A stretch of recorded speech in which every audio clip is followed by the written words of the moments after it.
How's it going, everyone? In today's video, I'll show you on how you can fix your Xbox 360 game Unreadable. So basically, when you encounter this problem right here with your disk, the first thing that you want to do is to just follow along with the on-screen instructions, which is to clean the disk with a cloth or with a soft cloth. Now, if your disk has small smudges, scratches, and etc., you could use the disk repair kit. You could get this from something like Amazon, and from there it will then go ahead and simply remove the scratches or the smudges within the disk itself. Restart your console and see if that works.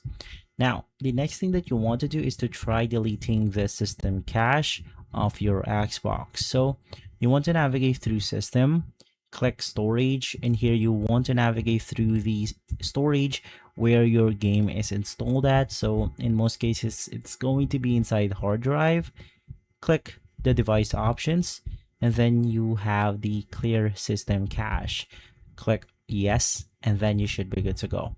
So you can try the following options in order to fix this problem, but if not, the damage is more likely on the disk itself, so you have to simply get it repaired or get it transferred. And so guys, if this video has been helpful, leave a like, subscribe, and follow us for more videos like this. Thanks for watching.